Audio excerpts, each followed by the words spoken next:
Bir psixologga boruvdim, deyapti, xiyonat, qayta xiyonat qilgan erim, siz ham xiyonat qiling deb aytdi.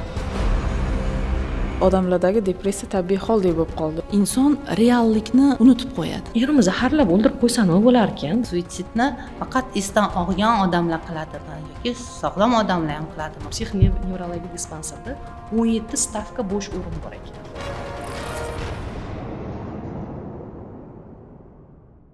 Hammaga assalomu alaykum. Xosha podkastning navbatdagi sonini boshlaymiz. Boshlashdan oldin eslatib o'taman, biz 1 yoshga to'ldik.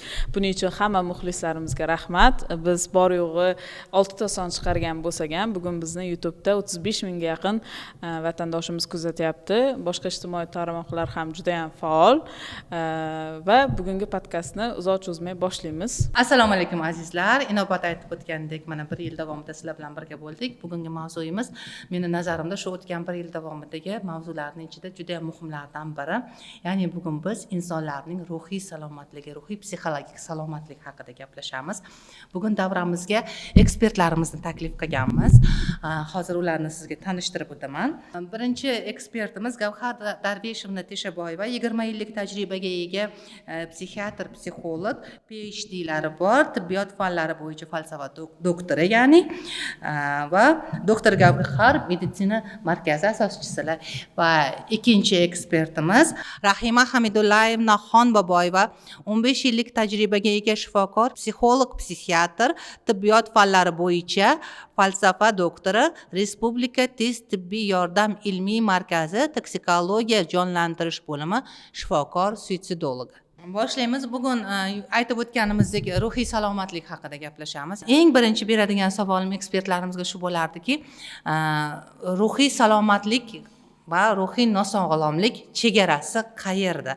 Qachon odamni biz stressga tushgan, qachon depressiyaga tushgan va qachon, qo'pol qilib aytganda, esdan og'gan deymiz. Haqiqatan bugungi kunda ruhiy salomatlik masalasi muhim, chunki insonlar tanasini sog'lig'i, masalan, oyoq qo'li sinsa yoki yuragi og'risa, oshqozoni og'risa, vrachga yugurib boradi, lekin ruhiy salomatligiga putur yetganda u ko'rinmaydi, sezilmaydi va shikoyati asosan kayfiyatsizlik, tushkunlik, charchoq, uyqu buzilishi bo'lgani uchun bu narsaga e'tibor berilmaydi.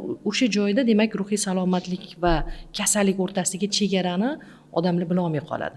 Eng katta muammo shunaqa, masalan, bizga mana 20 yildan beri ishlayotgan bo'lsam, kelishadida, yaqinlarim aytdi, irodangni o'zingni qo'lga olgin deb aytishdi. Ya'ni bu holatda sen bemalol o'zingni qo'lga olsang, mendagi fikrlarni chiqarib tashlasang, sog'lom bo'lib ketasan, senda kasallik yo'q degan fikrlar bor xalqimiz orasida.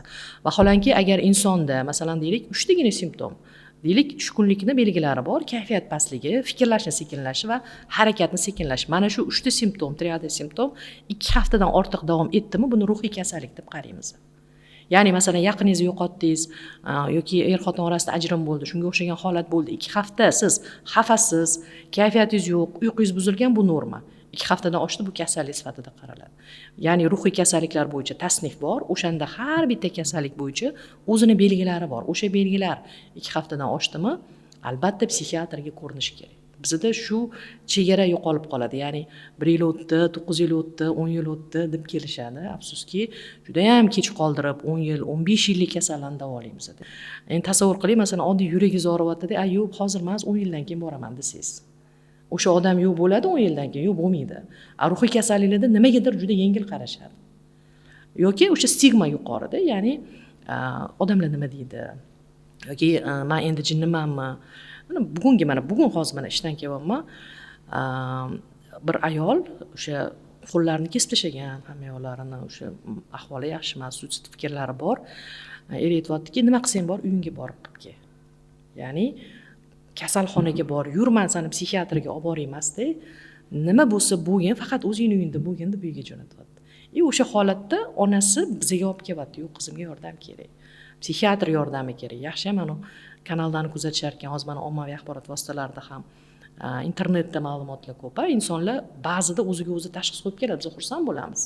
Lekin aniqlashtiramiz, ya'ni menda depressiya deb kelsa so'raymiz, nimani nazarda tutyapsiz? Yoki men stressdaman, xavotirdaman.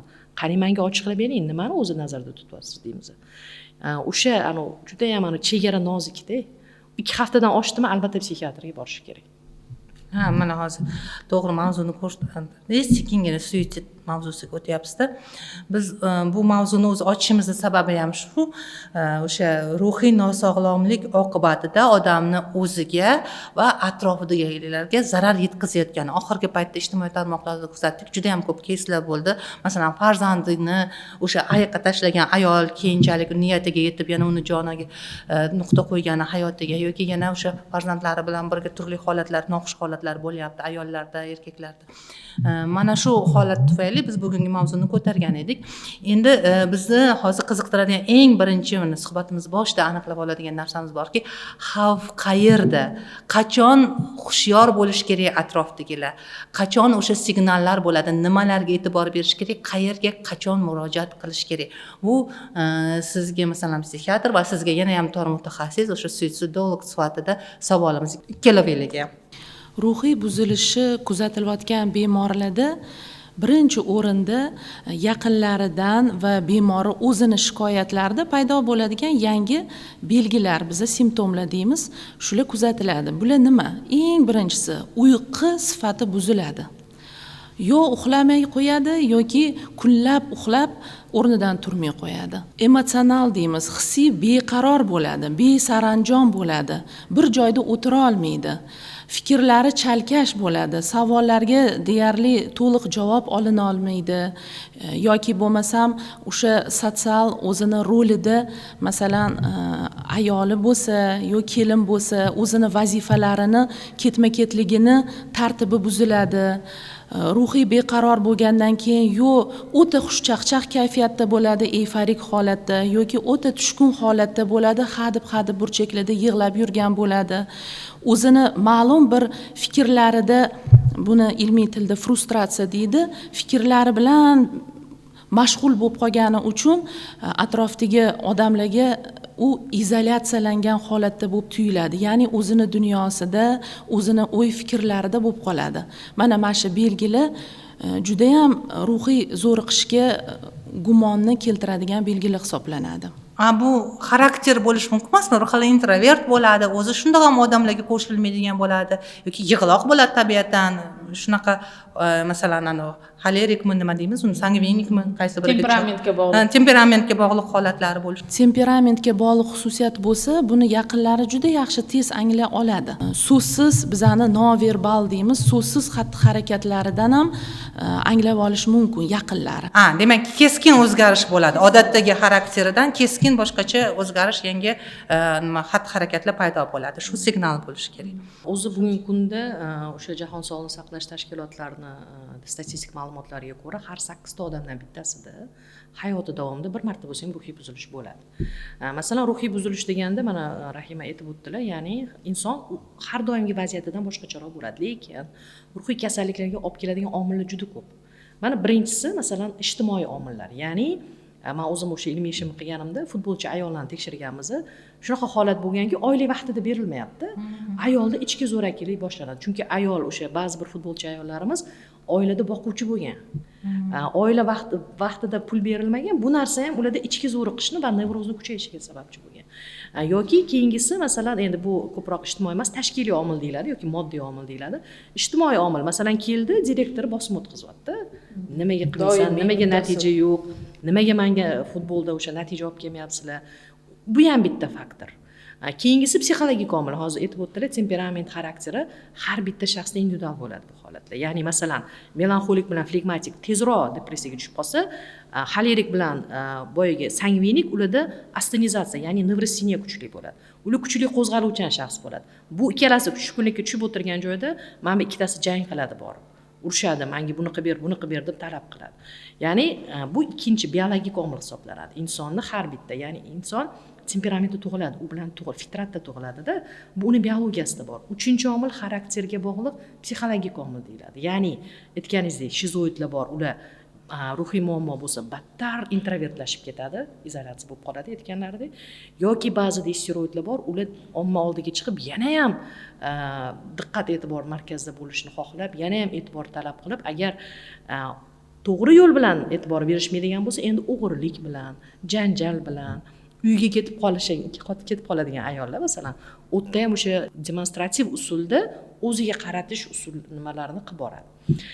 Ya'ni ruhiy kasal bo'lish uchun masalan keling davleniya oshishi misolida tushuntirib beraylik. Masalan davleningiz oshishi uchun yoki onkologik kasal bo'lishingiz uchun bitta belgi hech qachon bitta sabab olib kelmaydi. Bir qancha sabab birlashadi. Ruhiy kasalliklarda ham xuddi shunaqa. Ya'ni deylik genda bor va irsiy o'tib kelyapti. Plus stress omillari. Mana bizga hech kim maktabda yumshoq ko'nikmalar deydi, soft skills yoki problem o'sha asosiy ziddiyatlarni, konfliktlarni boshqaradigan ko'nikmalar o'rgatilmaydi bizga. Biz hayotga tayyorlanmaymiz. Biz ishchi sifatida maktabda o'sha mutaxassis sifatida vuzlarda keyin davom etadi o'qishimiz.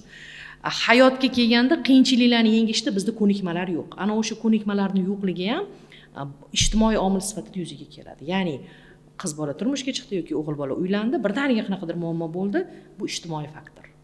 Mana shunaqa faktorlar birlashadi, kasallik yuzaga keladi. Xuddi qon bosimini yuzaga chiqishi uchun semizlik, ortiqcha stress, bir joyda o'tirib ishlash va hokazolar qo'shilganda qon bosimi yuzaga chiqsa, bu holatda ham ruhiy kasalliklarda ham bir necha omillar birlashadi.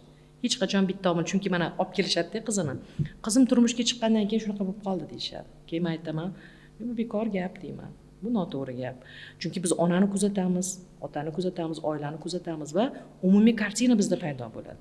Ya'ni destruktiv oilalar bor, nevrotik oilalar bor, psixopat oilalar bor. Ana o'shalardan chiqayotgan, ular qizini chiroyli qilib, hamma yog'ini yoki o'g'lini chiroyli qilib uylantirib, uzatib yoraveradi. Turmushga chiqqandan keyin bitta omil bo'ldimi, ijtimoiy omil. Unda bekinib yotgan kasallik shaqqat yuzaga chiqadi. Ya'ni har bitta kasallikning yuzaga chiqishida zamin bo'lishi kerak-da. To'g'ri, masalan, o'tkir stressli holatlar bo'ladi, masalan, birdaniga yer qimirladi yoki qanaqadir talofatlar bo'ldi. Unda u boshqa holat. U masalan tez o'tib ketadi yoki o'sha tez yordam ko'rsatilishi kerak. Ba'zilar mana Covidni olaylik. Coviddan keyin kimdir tezliklanib ketdi, lekin kimdadir hali ham tushkunlik bor, kimdadir hali ham xavotir bor, kimdir hali ham izolyatsiyada o'zini topa olmay qoldi. Xuddi shunga o'xshab bizning stressga bo'ladigan reaksiyamiz bizga ko'ra, ya'ni individual bo'ladi. Har birimizdan kelib chiqib reaksiya qilamiz. Kimdir turadi, qochadi, kimdir turadi, uradi, kimdir uyga bekinib oladi. Ya'ni kasalliklar ham shunaqa.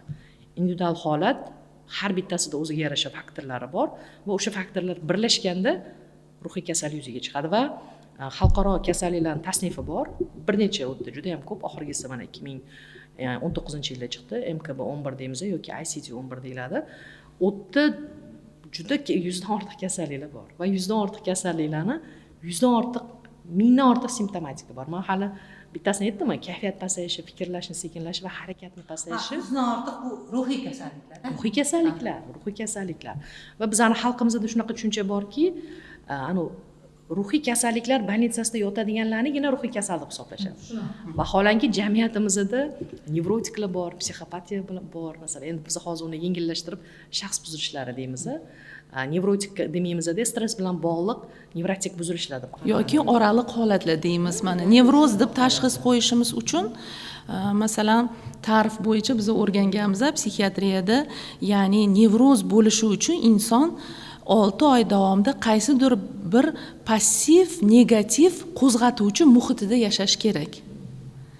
Ana shu atamani o'zi nevroz deb tashxis qo'yishimizga asos bo'la oladi. Demak, birdaniga bo'lib qolmaydi hech narsa. Buni hammasini orqasida davomli bir sabablari, triggerlari bo'ladi. Juda kamida 2 hafta kerak, lekin o'sha 2 hafta ham tegida zamin bo'lishi kerak.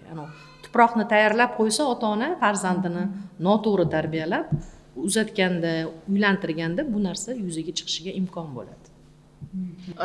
Nasldan naslga o'tish ham u masalachi. Yoki bo'lmasam irsiyat qaytarilishda mavsumga bog'liq qo'zg'alishi. Irsiyat muhim, lekin aytganimdek irsiy moyillik bor. Ruhiy kasalliklarga javob beruvchi genlar aniqlanmagan, ya'ni genetika fani bor. Mana bu kasallikka mana bu gen javob beradi degan nazariyalar bor xolos, lekin tasdiqlanmagan ular. Shuning uchun irsiy moyillik bor. Irsiy moyillik bilan genetik moyillikning farqi bor. Ya'ni masalan deylik, Down kasalligi bor, Shershevskiy-Terner degan kasalliklar bor. Ular genetik kasallik. Ularda o'sha genda buzilish kuzatiladi. Bizning ruhiy kasalliklarda, hatto shizofreniya, og'ir ruhiy kasallikda ham genda o'zgarishlar bo'lmaydi. O'shaning uchun biz uni genetik kasallik deya olmaymiz. Irsiy moyillik bor deymiz. shuning uchun ruhiy kasalliklarga genetik moyillik deyish bu xato. Nazariyalar bor, endi hozir genetika ham rivojlanyapti. Lekin aynan qaysidir gen topilgandan keyingina mana bu kasallikka shu gen javob berar ekan desa, ana unda genetik omil bo'ladi. Lekin shu bilan birga yana qo'shib o'tmoqchiman. Ya'ni mana hozir suitsid haqida gapirdik. Suitsidal tarix lekin rol o'ynaydi. Ya'ni avlodda o'sha o'z joniga qasd qilish xatti-harakatlari tugallangan yoki tugallanmagan bo'lishi ham ma'lum ma'noda moyillikni o'sha avlodda paydo qiladi. Buni mana o'zimizning tajribamizda, ish jarayonimizda, faoliyatimizda ko'rib kelyapmiz. Shahnoz opa aytgandek, mavsumga bog'liqlikchi, bahorda, kuzda qo'zg'alish bu haqda shunaqa bir qarashlar bo'ladi-ku. Albatta, u chunki mana ruhiy kasalliklar bu miyadagi neyromediatorlarning disbalansini buzilishi hisobiga yuzaga keladi. Ya'ni serotonin, dopamin, adrenalin, noradrenalinlarni bahorda, o'sha bahorda, kuzda, masalan hozir mana kuzda turibmiz, quyosh kamayyapti, ya'ni bizning kunlarimiz qisqaryapti. Kun qisqarganda serotonin ajralishi kamayadi. Shu bilan bog'liq ravishda mavsumiy depressiv kasalliklar yoki masalan bipolyar kasalliklar bor. Shu kasalliklarning avj olishi aynan mavsumga bog'liq bo'ladi. Shuning uchun bizada shu kuz va erta bahor oylarida o'sha suitsidal xatti-harakat qilish oqibatida bo'limga qabul qilingan bemorlar soni sezilarli ko'payadi. Hozir mana aytib kelyapsizlar, bu bir kunda paydo bo'lmaydigan ancha yillik, ko'pincha nazarimda bolaligimizga borib taqaladigan holatlar bo'ladi. Demak, bolalikka borib taqaldimi, bu yerda shaxsning o'zidan ham birinchi ota-onaning mas'uliyati birinchi planga chiqadi. Bizda ko'pincha o'sha yuqorida aytib o'tganimizdek, bolasi ruhiy kasal ekan, jinni ekan degan tamg'adan, bu butun o'ziga emas, butun avlodga tamg'a bo'ladi degan qarashlar nuqtai nazaridan yashiriladi, ko'pincha aytilmaydi, uchetga qo'yilmaydi masalan dispanserga va oxiri borib bu katta bir bombaga aylanib portlaydi. Mana shunday holatlarni oqibatlarini mana sizlar mutaxassis, shifokor, sizlarga ko'p murojaatlar bo'ladi. Shularning oqibatlarini aniqroq tushuntirib bersanglarki, ya'ni bugungi kasalni yashirish ertaga qanday oqibatlarga olib kelishi mumkinligi va ota-onalar nimalarga hushyor bo'lib, qanday yo'l tutishlari kerakligi, ya'ni farzand tarbiyasida farzandning xulq-atvorini kuzatishdi. Eng oddiysidan boshlasam menimcha ma'qul bo'ladi, ya'ni so'z. Biz ongli mavjudot bo'lganimiz uchun birinchi o'rinda so'zlarimizga juda ehtiyotkor bo'lishimiz kerak. Chunki ko'p mana o'z joniga qasd qilishga uringan o'smir bemorlar bilan suhbatlashganda, ayniqsa bunga juda ko'p bora iqror bo'lganman, ya'ni farzandlar qayerdan ham seni tug'gan edim, o'lib ket degan so'zlar o'smir bolada primitiv tafakkurni shakllantirib, formal, ya'ni shu narsani ota-onam ta'kidladimi, demak shu narsani men qilishim kerak degan tushunchaga ega bo'ladi. Shunga menimcha uydagi munosabatlarda so'zlarga, farzandga bo'ladigan muloqot turiga juda e'tiborli bo'lish kerak. O'sha farzand tarbiyasi bo'yicha, mana farzand tarbiyasi bu alohida mavzuda. Bu pedagoglarniki deymiz, lekin bizani soha bir-biriga nima deydi? Yaqin, yondashuvlar, chunki aynan farzand tarbiyasida qo'llaniladigan psixoterapevtik texnikalar bor. Masalan, bolani mana hozirgi kunda biz ota-onalarga shunaqa bir darslar tarzida darslikka tayyorlaganmiz. Bolani temperamentiga ko'ra to'g'ri tarbiyalash. Masalan, bolangiz yerga ursangiz osmonga uchadigan bola, ko'kka uchadigan, qaysar, o'zinikini biladigan, shunaqa bolalarni aytaman, o'z holiga qo'ying. Ko'rsatsin, xarakterini ko'rsin, asl tabiati chiqsin bu yoqqa. Lekin ota-ona uni o'tir, harakat qilma desa, u bola dangasa bo'lib qoladi ertaga. Ya'ni ishtiyoqini o'ldirib qo'yadi. Masalan, bu bitta oddiy temperamentiga ta'sir qilish yo'li. Yoki masalan, uncha gap so'zni xohlamaydigan, mehmon kelsa uyga burchagiga bekinib ketadigan bolasini majburlaydi. Chiq, mehmon keldi, chiq ko'rishi. Aslida u flegmatik yoki melanxolik bola, u sekin moslashadi odamlarga va ota-ona odamlarning oldida qani salom bermaysanmi deb uyaltirishi bu bolani yana ham o'ziga yopilib olishiga sabab bo'ladi. Ya'ni biz hozirgi kunda bolani demak hozir mingga yaqin ayollarni o'qitdikda. Rahmat mana shu gap uchun. Oyi, mana shu gaplarni sizga qo'yib beraman. Ayollar, ota-onalar bilishyapti-da, mana aytishyapti, mana qabulimga kelishadi, mana bolam 5 ta bolam bor. Bunim xolirik, bunim sangvinik, bunim flegmatik deb bilib kelishyapti. Shundan xursandmiz. Ya'ni baribir targ'ibotda olib borsangiz, bu haqda ilm o'sha ma'lumotlar berib borsangiz, bizning xalqimiz ziyoli xalq. O'rganadigan xalq. Bersangiz shunday oladigan xalqda. Shuning uchun onalarni ilmga chanqoqligini ko'rib xursand bo'laman. Oddiy mana shu bitta temperamentini aniqlab olishni o'zi ham bolani ruhiy salomat qiladigan usullardan hisoblanadi.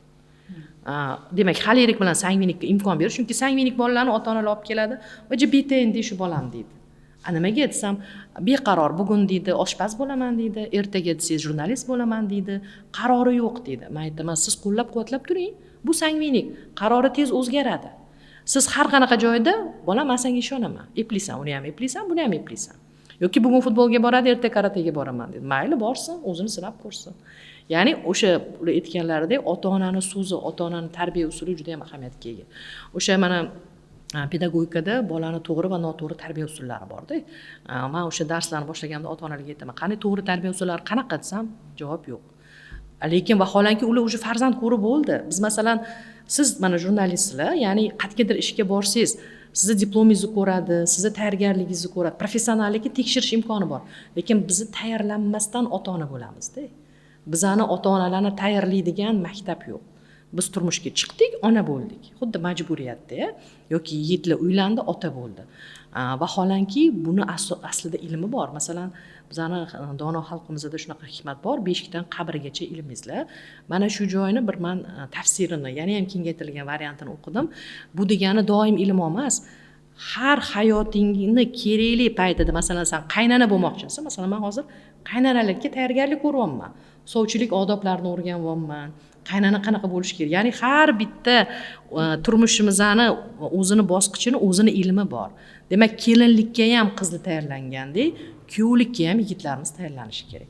Ota-onalikka ham o'sha yosh yigit qizlarimiz tayyorlanishi kerak. Ya'ni agar mana shularni qila olsak, katta muammolarimiz hal bo'ladi. Gavhar opa, o'zi bizni bugungi podkastimizni maqsadi ham shu, odamlarga manfaatli ilm berish, ma'lumot berish. Biz hozir tarbiyaga o'tib ketdik. To'g'ri, bu alohida va juda katta ummon. Lekin biz aynan hozir kasallik haqida gaplashyapmiz-ku. Masalan, bolalarda shunaqa g'ayrioddiy va shu kasallikka moyillik holatlarini qanday ilg'ash kerak va qachon, masalan, tarbiya bilan uni to'g'irlash mumkin, qachon mutaxassisga murojaat qilish kerak. Mana shu yo'nalishda amaliy tavsiya kerak edi. Endi buni sababi bor edi. Ya'ni agar bitta tarbiyani o'zi bilan to'g'irlanadigan holatlar juda ham ko'p. Mana bolalarni biz xulq-atvor buzilishi deb tashxis qo'yamiz.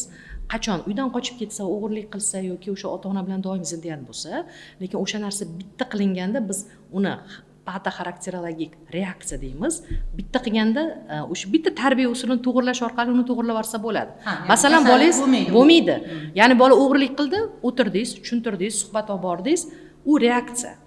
Uni to'g'irlasa bo'ladi. Demak, bolangizni bildingiz. Melanxolik, flegmatik, sangvinik, shunga ko'ra bolangizga yo'l topdingiz-da. Endi o'sha suhbatni o'tkazmadingiz, tarbiyangizni ko'rib chiqmadingiz, bolani kimligini bilmadingizmi? Bu narsa qaytalansa, endi u ota-onaning aybi. Endi u kasallik sifatida qaraladi.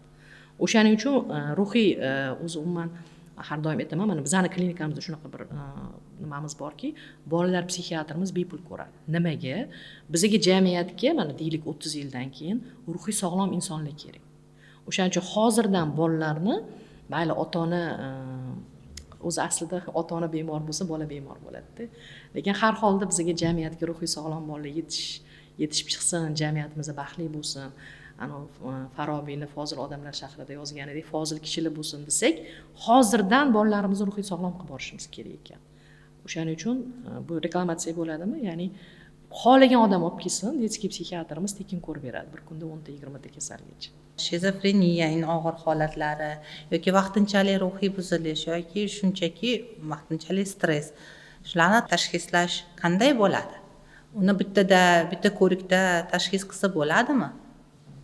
Yoki bu qanaqadir vaqt talab qiladimi? Ya'ni bu juda ham odamning taqdiriga ta'sir qiladigan tashxislarda. va keyingi savolim shuni o'rtasida ikkaloviyligi ham shunga bog'liq va tuzalganini yoki remissiyaga o'tganini qanday bilasizlar? o'tkir holatlar kuzatilganda, o'tkir ruhiy buzilish holatlar kuzatilganda, xuddi aytganingizdek, bitta tashxis yoki bitta ko'ruv bizi uchun xulosa bera olmaydi. Ya'ni 2-3 intervyu qilish kerak bu bemor bilan. Chunki birinchi kelgandagi belgilar boshqa bo'ladi, suhbat o'tkazgandan keyin belgilar boshqa bo'ladi, medikamentoz korreksiya qilganimizdan keyingi belgilar boshqa bo'ladi. Shunga birinchi kelgan bemorga bizni tanishuv olib boramiz. Birinchi muloqotda kontakt o'rnatib olamiz. Ya'ni ruhiy muammosi bor bemorlar har doim ham muloqotga ishtiyoq bilan murojaat qilmasligi mumkin. Ayniqsa suitsidal urinishga moyil bo'lgan bemorlar. Shunga o'sha empatiya deymiz. Ya'ni ijobiy yondashib, uni dardini, fikrini qabul qilib, unga qiziqish bilan tinglash bilan, aktiv tinglash deymiz buni, murojaat qilingandan keyin ularni kontakt o'rnatgandan keyin biza suhbat olib boramiz. Suhbat natijasida kerak bo'lsa o'sha tekshiruv psixodiagnostik usullardan foydalanamiz. Bu bo'lishi mumkin test yoki psixometrik turli xil shkalalar bor. Shu tekshiruvlarni qilganimizdan keyin kerak bo'lsa yana boshqa chuqurlashtirilgan tekshiruvlar olib boriladi va xulosa yig'iladi. Masalan, men o'zim amaliyotimda o'sha dars o'tganimizda, ya'ni biz bu sohaga ancha yil o'qiganmiz va ustozlarimiz o'sha hozirgi kunda xalqaro kasalliklar tasnifi bor. Unga ko'ra avvalo kelgan bemorga sindromal tashxis qo'yiladi. Sindrom degani bu boya aytdim 3 ta simptomi. 3 ta belgi qo'shildi, bitta sindrom hosil qiladi. Deylik, depressiv sindrom deb qo'yildi. Ana o'sha depressiv sindrom qaysi kasalliklarning tarkibida bo'lishi tekshiriladi. Demak, birinchi kelgan bemor sindromal tashxis qo'yildi. Kelishidan oldin bizda shunaqa yo'lga qo'yilganki, biz monitoring qila olamiz, skrining testlarimiz bor. Hali bemor kelmadi, lekin biz o'sha texnika vositalari yordamida, ya'ni o'zimizning klinikamizda bot orqali o'zini ruhiy salomatligini tekshirish imkoni bor. Hali bemor kelmadi, lekin bot orqali o'zini ruhiy sog'lom yoki sog'lom emasligini taxminan biladi. Va biz u yerda yozamiz, bu oxirgi xulosa emas, vrach ko'radi, keyin xulosa bo'ladi. Demak, aholi o'rtasida ham buni bemalol o'tkazsa bo'ladi. Masalan, hozirgi kunda bizani respublikada ruhiy salomatlik bo'yicha soha juda rivojlandi. Ya'ni bosh psixiatr tashabbuslari bilan hozir Ashurov Zarif Sharifovich tashabbuslari bilan ruhiy salomatlik markazlari tashkil qilindi. Oldin masalan bolalarniki alohida, kattalarniki alohida edi. Hozir hammasi yagona markazga birlashtirildi. Bu degani monitoring qilish imkoniyati, dispanserizatsiya imkoniyatlari kengaydi. Va viloyatlar bilan ham o'sha viloyatlik kesimida ham juda ko'p ishlar olib borilyapti. Masalan, bu psixotroplar haqida. O'zi hozir shu yerda bitta narsani so'rab ketay, o'zi depressiya haqida ham gapirdingiz-ku. Hozir ijtimoiy tarmoqqa kirsangiz, odamlardagi depressiya tabiiy holdek bo'lib qoldi. Storieslarga qarasangiz ham kuzgi depressiyadaman, depressiyaga tushdim. Bu menimcha normal narsami depressiya? Odam doim yilda bir 5-6 marta depressiyaga tushishi yoki shunaqa deb o'zini ifodalashi normal holatmi? Endi qarang, mana depressiyaga degan diagnozni bizning psixologlarimiz ham orqa-varatga qaramay qo'yib yuborishibdi. Vaholanki depressiya tashxisini vrach qo'yadi. Depressiya bu kasallik. Depressiyadaman deb o'ylayotgan holatlari ko'pincha yo melanxoliya bo'ladi yoki vaqtinchalik tushkunlik holati bo'ladi. Chunki depressiyada triada 3 ta simptom bor. Mana hozir men depressiyadaman degan kimki bo'lsa o'zida tekshirib olsa bo'ladi. Birinchisi, demak, kayfiyat pastligi, hamma narsangiz pessimistik bo'ladi. Negativ fikrlaringiz to'la bo'ladi miyangizda. Bu ishim qilsam o'xshamaydi, kayfiyatim yo'q deb boshlamaysiz. Bu birinchisi. Ikkinchisi, fikrlarni sekinlashganligi. Men oldin bitta kitob o'qiysizda tez xulosa olardingiz. Hozir mana depressiyadaman deb o'ylaganlar kitob o'qiylarda xulosa olishingiz qiyin bo'ladi. Va qilayotgan ishinglar, uchinchisi harakatni pasayishi. Oldin deylik masalan 1 soatga mo'ljallagan ishingizni endi 2 soatda qilasiz. Mahsuldorlik pasaygan bo'ladi. Va bu men aytayotgan sifatlar 2 haftadan ortiq davom etadigan bo'lsa, biz buni depressiya deymiz. Qolgan hamma tushkunlik holatlari depressiya emas. Bizga ham kelishadi, men depressiyadaman, keyin men aniqlashtiraman. Xo'p, nimani nazarda tutyapsiz? Menga belgilarni sanang. Kim sizga bu tashxisni qo'ydi? Psixolog yoki o'zim o'qidim deyishadi. Va biz aniqlashtirganimizdan keyin ularda depressiya emas, bor yo'g'i tushkunlikligini yoki melanxoliya, o'sha mavsumiy melanxoliya ekanligini aniqlashimiz mumkin. O'shaning uchun depressiyadaman deganlar albatta bu tashxisni faqat psixiatr qo'yadi, nevrolog qo'ymaydi. Yoki nevroz deb tashxis qo'yib olishgan hozir, uni ham nevrolog davolamaydi va nevrolog qo'ymaydi uni. Faqat va faqat psixiatr qo'yadi.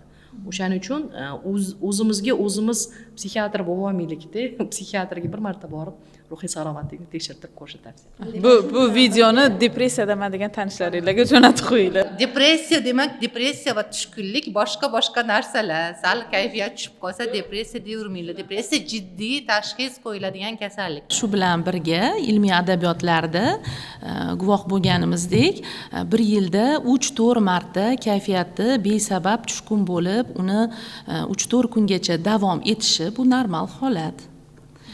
Ya'ni ko'pincha ayollarda biz kuzatamiz, o'sha hayz oldi sindromi deymiz, shularni ham qo'shib o'tsak bo'ladi o'sha holatga.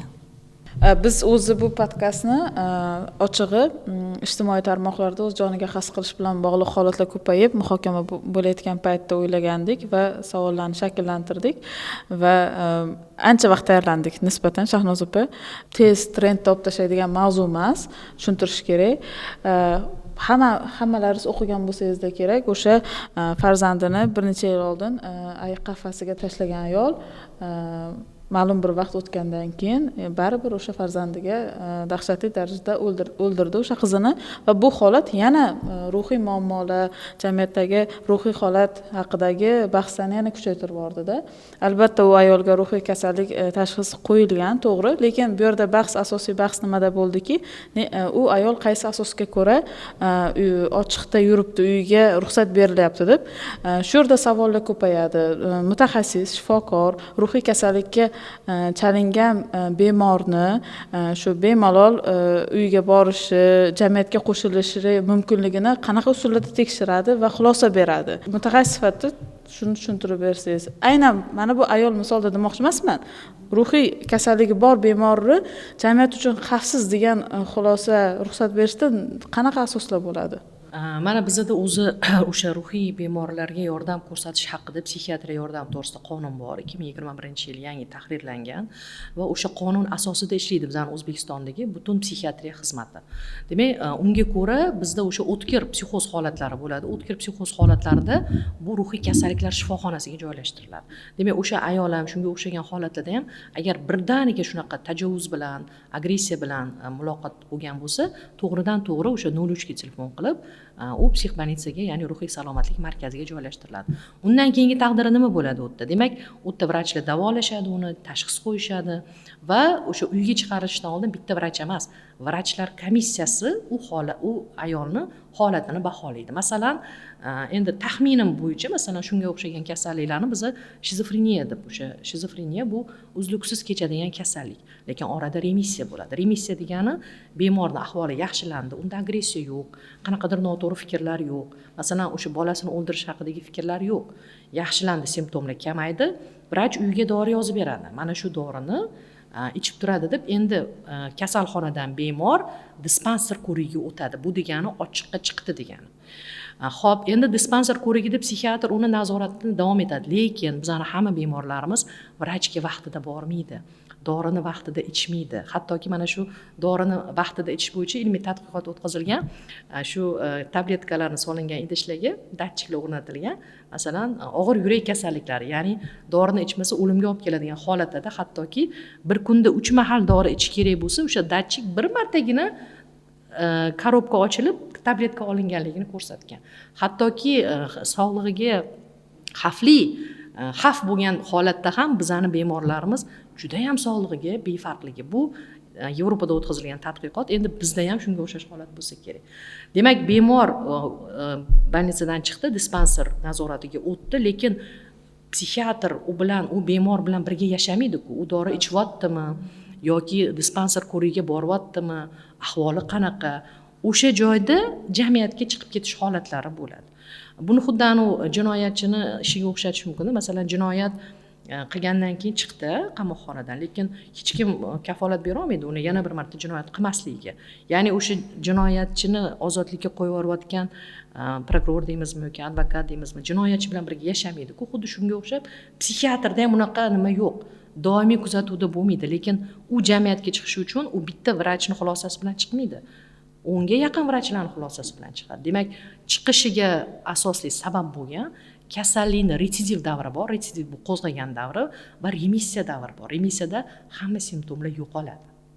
Va ana o'sha yo'qolgandan keyin uyga chiqdim, demak dorilarni qabul qilishda muammolar bo'lgan bo'lishi mumkin yoki vrachni ko'rigiga, nazoratga borishda uzilishli bo'lgan bo'lishi mumkin. Ha, demak tushunishimizcha turmush tarzi muhim bunda.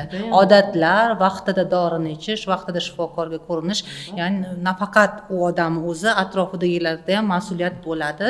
Shu narsalarni nazorat qilib, bunga yengil qaramaslik, buni juda ham og'ir oqibatlarga olib kelish mumkinligini his qilish va shu bilan to'g'ri yashashni o'rganish kerak ekanda. Va mana shu bemorda ham, shunga o'xshagan holatlarda ham albatta vasiysi qo'liga topshiriladi.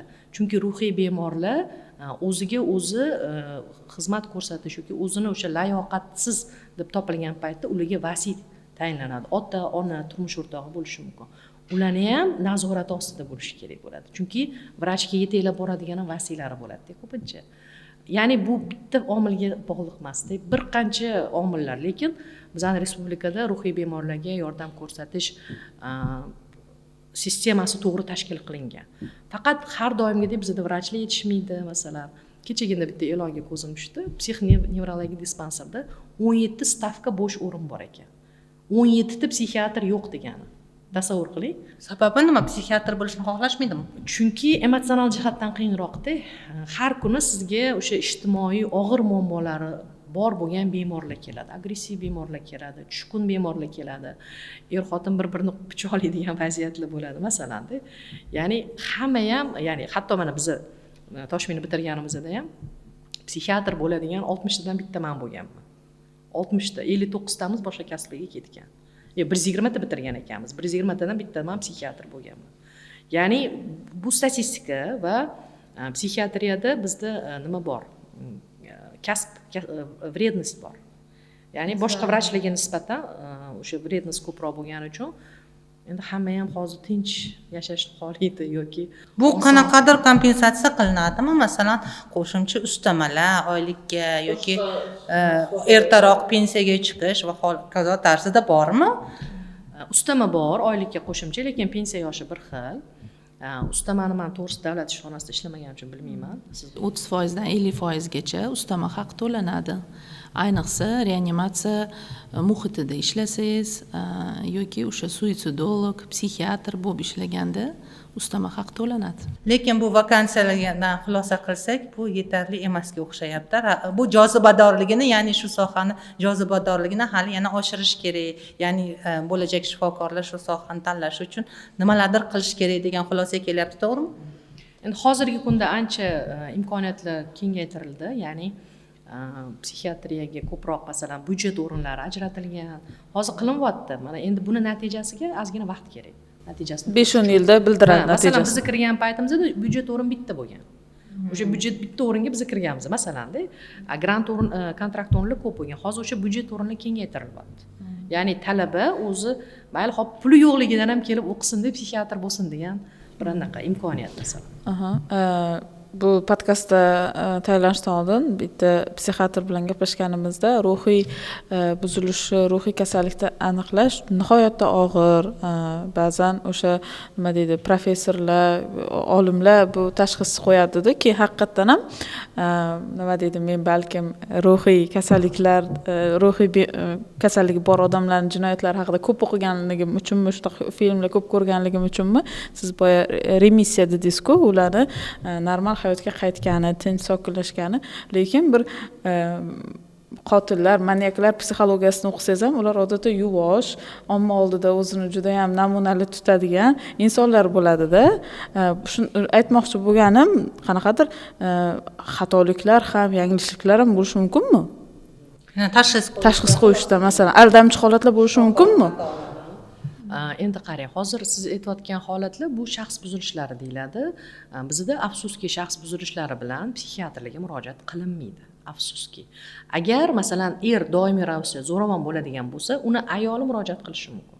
Lekin erkakning o'zi men shunaqaman deb kelmaydi. Chunki o'ziga nisbatan tanqid yo'qoladi shaxs buzilishlarida. Endi shaxs buzilishlari psixiatr ko'rigiga kelmagandan keyin, demak, ular jamiyatda bemalol yuribdi, qaysidir mansabda, qaysidir mutaxassisda, qaysidir kasb egasi bo'lib yuribdi. Faqat xalq orasida qiyin xarakterli, og'ir xarakterli deb ta'riflanadi, g'alati inson deyiladi, lekin aslida u mutaxassisga murojaat qilganda albatta yo shaxs buzilishi bo'lishi mumkin yoki oraliq nevrotik holatlar bo'lishi mumkin. Endi vrachlar ham albatta xato qilishi mumkin. O'shaning uchun bizda ayniqsa psixiatriyada konsilium juda kuchli. Har bitta bemorga, ya'ni bo'lim shifokori ko'radi. Undan tashqari o'sha bo'limni bosh shifokori ko'radi. Ya'ni bitta bemorga tashxis qo'yishda albatta konsilium bo'ladi. Subyektiv qo'yilmaydi. Bizda bemordan subyektiv fikr olindi, endi uni yaqin qarindoshlaridan obyektiv fikr olinadi.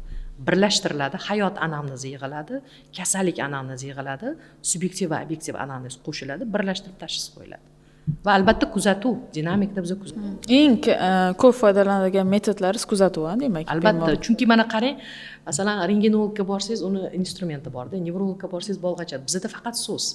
Ruhiy kasalliklarda, masalan, deylik, suitsid holatlariga olib keladi, ko'proq depressiya desa, depressiyada mana bunaqa instrumental tekshiruv degan narsa yo'q. Faqat biz EEGdan bilishimiz mumkin ozgina. Ya'ni bizni kasalliklarni aniqlab beradigan aniq tashxis instrumentlar yo'q. Ya'ni medobорудование yo'q. Shuni hisobiga faqatgina o'sha topqirligingiz, so'z kuzatuvchanligingiz, malakangiz, dinamikada kuzatganligingiz yordam. Bitta shunaqa holat bo'lgan, bitta keys keldi, bir ayol hamma narsani gapirib beryapti, norma ketyapti menda. Toki oxirgi mana уже konsultatsiya tugashi kerak, 1 soatlik konsultatsiya bo'lsa, bir 55-daqiqasiga kelganda aytayaptiki, shu erimni zaharlab o'ldirib qo'ysa nima bo'lar ekan, deyapti. Joyda mana 5 daqiqadan keyin bemor chiqib ketishi kerak xonamdan. 5 daqiqa qolganda aytayapti, shu erimni o'ldirishni zaharlasammikan yoki nima qilsamikan, qaysi yo'lni tavsiya qilasiz, deyapti menga. O'shadan boshlab men yana qaytadan konsultatsiya qilishni boshladim. Chunki biz buni paranoid fikr deymiz. Ya'ni vasvasa g'oyasi miyasiga o'rnashib qolgan, erim menga kun bermaydi. Umuman erimsiz hayot menga yaxshi bo'ladi. Bolalarimni, ya'ni yaxshi ota emas, yaxshi er emas, har doim zulmkor degan fikr o'rnashib qolgan. Aslida er o'tiribdi, ayolini olib kelgan, birga olib kelgan, ayolini sog'lig'i haqida g'amxo'rlik qilayotgan erkak. Biz er xotinlarni ikkalasini ham ko'ramizda. Va bu vaziyatda er ruhiy sog'lom. Ayolda muammo bor va shu yerdan boshlab biz o'sha og'ir tashxis, ya'ni paranoid sindrom deb tashxis qo'ydik va kuzatuvda keyinchalik shizofreniya kasalligi kelib chiqdi. Ya'ni bitta masalan to'g'ri savollarni berish va uni bizda psixiatrlar hushyor turish, siz 54-daqiqagacha u ayol sog'lom deb o'yladingiz va 55-da hamma narsa joyida ketyotgandi toki shu fikrni aytmaguncha. Ya'ni men uni hamchi qachon yana qanaqa savollaringiz menga deganimdan keyin gapirdi-da. Ya'ni meni ham o'tda ozgina professional sifatida qayerdadir ko'p mana ruhiy kasalliklar shifoxonasiga borasiz, odamlarni ko'rasiz, nega bular bu yerda yotibsiz? Sog'lom-ku degan fikr keladi. Ko'pchilik borganda negadir shunaqa deydi. Birinchi marta borgan. Ularni kuzatganingizda, ular bilan suhbat qilganingizda chiqib keladi mana shunaqasi.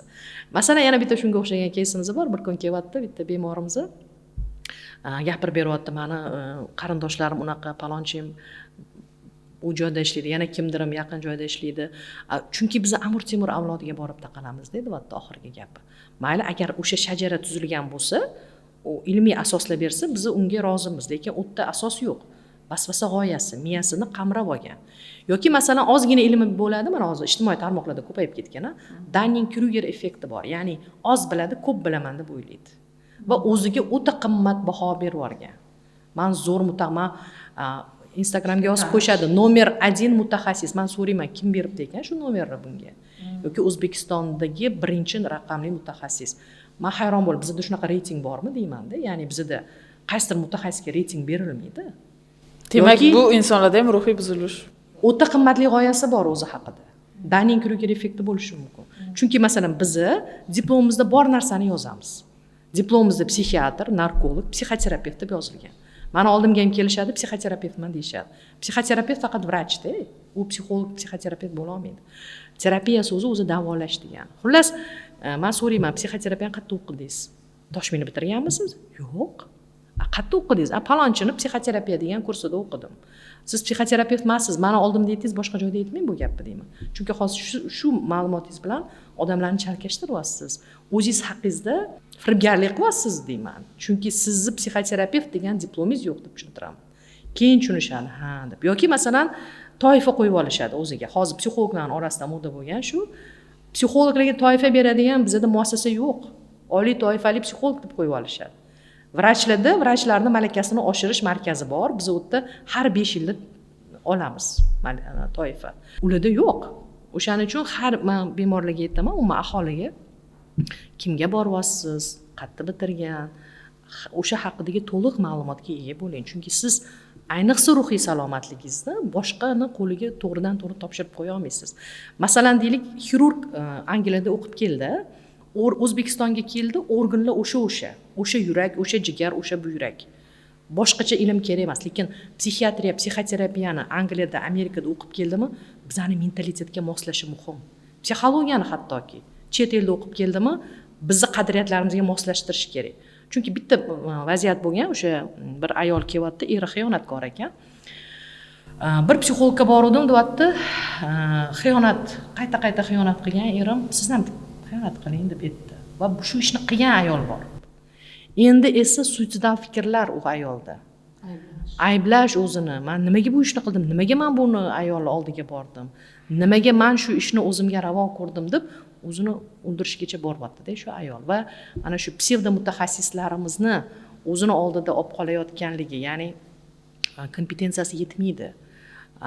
U vrachni ko'magiga masalan 7-8 yillab o'zida bir bemorimiz kelyapti, bitta psixologga borgan.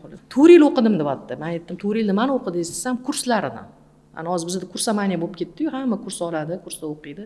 U kursdan keyin bu kursni, u biznesda shunaqa tushuncha bor, LTV deyiladi. Ya'ni har bitta sizni oldingizga kelgan mijozni siz ko'proq olib qolishga harakat qilsangiz, undan sizga puldan foyda. O'shanga ilinganmi u, marketing nayrangiga ilinganmi? 4 yilda o'qigan keyin men aytibman. 4 yil o'qib siz nimalarni o'rgandingiz? Temperamentingiz qanaqa ekan, xarakter? Yo'q, men bularni o'rganmadim. Nimani o'rgandingiz? Tayinli javob yo'q. Keyin men aytdim, qarang, 4 yilda odam institutni bitiradi. Siz hozir bakalavr diplomini olgan bo'lardingiz, hatto agar hech bo'lmaganda psixologiyaga kirgan bo'lganingizda. Va sizda ilmlar sistematik bo'lardi, bog'liq bo'lardi, ustozlardan ilm olardingiz. Siz bitta shaxsni, o'sha o'zini nomer 1 deb qo'yib olgan mutaxassisni qarmog'iga ilinib 4 yildan beri yuribsiz, siz vaholanki meni bemorimsiz. Ana shuni asorati G'ohar opa bizani bo'limda namoyon bo'lishi mumkin. Juda ham katta muammo. Bekorga masalan davlat tomonidan, masalan parlament tomonidan o'sha hozir har xil qonun loyihalari ko'rib chiqilmayapti. Xususan mana shu mana qabul qilindi ma'rifiy faoliyat to'g'risida. Masalan o'sha psixologlarimizni faoliyati ham aslida bir ilm berish, ma'rifat deb qabul qilingan. Ya'ni bu davolash emas. Muammoni hal qilish emas, ma'rifat berish, ilm berish degan, ya'ni aniq qonuniy bir chegarasi qo'yib berildi. Bular hammasi bekorga emas, chunki juda ham nozik masala inson ruhiyati va juda ham katta oqibatlarga olib kelish mumkin bo'lgan. Sizlar buni to'g'ri ta'kidladinglar, so'z deb noto'g'ri so'z aytib qo'ysa, noto'g'ri yo'nalish berib qo'ysa, masalan, noto'g'ri bir tashxis qo'yib qo'ysa olaylik, uni oldida o'sha ishni qilmasligi mumkin, ertasiga qilmasligi mumkin, balkim qanchadir muddatdan keyin bu boshqa bir joyda chiqib kelishi mumkin va hech kim borib keyin o'sha psixologga davo ham qila olmaslik, hatto o'shandan kelib chiqqan bo'lishi ham, shun psixolog demaylik, psixologlarimiz ham yaxshilari ko'p, o'sha nomutaxassis deylik, nomutaxassis shaxsdan o'shani sababi zanjir reaksiya tufayli kelgani bo'lishi mumkinligini hech kim isbotlay olmasligi mumkin. Shuning uchun mana sizlarning mutaxassis sifatidagi bu fikringlar, yo'nalishinglar juda ham o'rinli bo'lyapti. Buning uchun sizlarga alohida rahmat. Psixolog va psixiatr, ya'ni ruhiy salomatlik mutaxassislariga bu juda ham muhim. Bizani oldimizda o'tirgan mijoz, ya'ni patsient o'zbek. Uni mentaliteti bor, o'ziga yarasha dunyoqarashi bor. urf odatlari borligini unutmasligimiz kerak. Xuddi shunga o'xshagan holat bo'lyapti. 15 yoshli yigit kelyapti, o'smir, nevroz tashxisi qo'yilgan. Psixologlar orasida yaxshilari ko'p, lekin ular afsuski ommaga chiqmaydi-da. Ommaga chiqayotganlari o'sha o'zini o'zi nima deydi, brendini yuritayotganlari har doim ham yaxshi mutaxassis degani emas. Xullas shunaqa bitta mutaxassisga borgan va bolaga aytganki, sen 15 yoshsan, senda nevroz bo'lyapti. Bu Freydni nazariyasi bo'yicha ishlaydigan mutaxassis ekan. Psixoanaliz bo'yicha aytayaptiki, bo'ldi, sen jinsiy hayotni boshla. Senda hech qanaqa muammo qolmaydi. Seni asosiy muammoing shu. Bola bilan ichidan fitrati bor-ku uni, islomda-ku. O'sha fitrati unga qo'ymasdan qidirib kelyapti-da, aytayaptiki, men shu ishni qilishim to'g'rimi? Chunki meni atrofimda ham o'rtoqlarim to'g'ri, men rus maktabda o'qiyman. Bu unaqa hayot boshlashgan, men ham boshlasammikan. Lekin bunga meni vijdonim yo'l qo'ymayapti deb kelyapti. Yaxshi ham u bolani o'zini tafakkuri bor ekan, o'zini o'sha dunyoqarashi bor ekan, shu asosda murojaat qilyapti va men unga tushuntiryapman. Nevroz yuzaga kelishiga bitta bu sabab emas. Sabablar ko'p. Hozir bitta mashinga yopishib oladigan bo'lsak, biz muammoni hal qila olmaymiz-ki. Sen o'zingni tanigansan, sangvinikmisan, xolerikmisan, kimsan? Shaxsiyni bil, intellekt turingni bil, imkoniyatlaringni bilaylik, kuchli va zaif tomonlaringni bilaylik. Kuchli tomondan foydalanamiz va nevrozni shunaqa qilib yengamiz deb biz unga kognitiv behavioral psixoterapiya o'tkazdik. Kognitiv behavioral psixoterapiyada vaziyat bor, masalan, bu bolaning vaziyati. O'sha vaziyatga mos unda fikr bor, fikrga mos emotsiya bor va emotsiyaga mos xatti-harakat yuzaga kelyapti. Demak, uchlik. Birinchi fikr, keyin hissiyot, keyin oxirida xulqat bor. Biz o'sha fikrni o'zgartirsak, hissiyotni o'zgartiramiz va unga yarasha xatti-harakat o'zgaradi. Masalan, biz nima deydi, ongli mavjudotmizda, ya'ni biz tafakkur qilamiz. O'sha bolani fikrlashini o'zgartirgan edik, uni hissiyoti o'zgardi va uni o'sha vaziyatdagi xatti-harakati o'zgardi. Shuning uchun ruhiy salomatlik mutaxassisligi bir nima deydi, bu murojaat deymizmi? O'sha sizni oldingizga yordam so'rab kelgan inson avvalo musulmon va avvalo o'zbekligini biz unutmasligimiz kerak. Chunki biz hamma sohada g'arbga taqlid qilishimiz mumkin, lekin bizani asriy qadriyatlarimiz bor, bizani tariximiz bor, bizani an'analarimiz bor. Bularga biz qarshi bo'ladigan tavsiyalar bermaslikni eslatgan bo'lardim. Va bunaqa holatlar ko'p deb bizada. Mavzuni keskin burmoqchiman, nozikroq tarafga. Suitsid mavzusiga, ya'ni masalan suitsidni faqat esdan og'gan odamlar qiladimi yoki sog'lom odamlar ham qiladimi va qanday masalan buni statistikasi, ya'ni har 10 ta holatdan nechtasi kasal, ruhiy kasal odamu, nechtasi sog'lom stressdagi odam bo'ladi. Ya'ni bu risklarni bilishimiz uchun-da.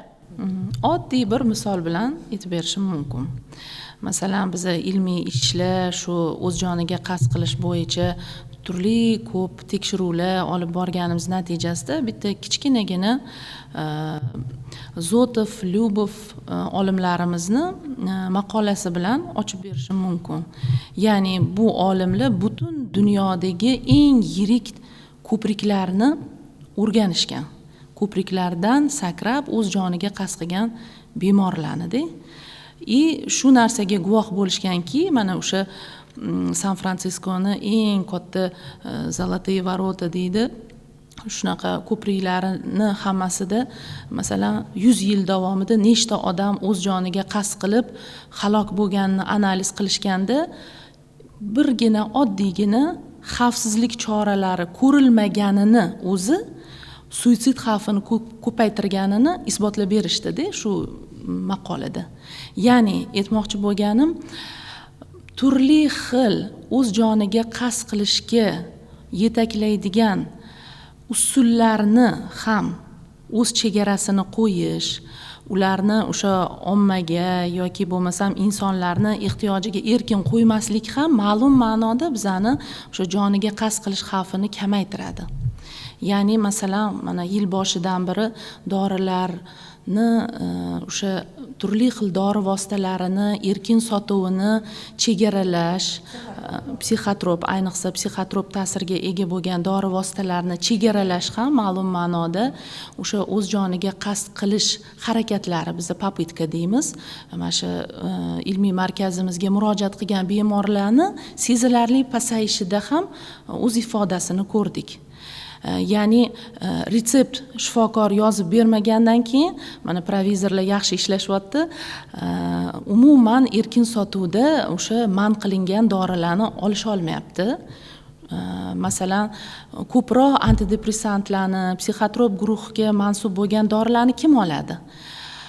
Yo ruhiy qaram insonlar oladi yoki bo'lmasam ma'lum bir o'zida ruhiy kasallik sezgan, ya'ni bular o'sha bilamiz, hali tashxis qo'yib ulgurilmagan o'zini davolovchi bemorlar bo'ladi. Shu erkin sotuvi chegaralash ham ma'lum ma'noda suitsidal xavfi va uni qaytarilish chastotasini kamaytirdi. Ya'ni u dorilarni bebilsga betartib ichish ham suitsidga olib kelishi mumkinmi? Olib kelishi mumkin. Masalan, biz ko'p kuzatamiz, yosh yigitlarimiz ko'proq mana shu o'rtoqlari, tanish bilishlari orqali o'sha turli xil psixotrop dori vositalariga o'rganish hosil qilib, uni muntazam ravishda iste'mol qilib yurishadi.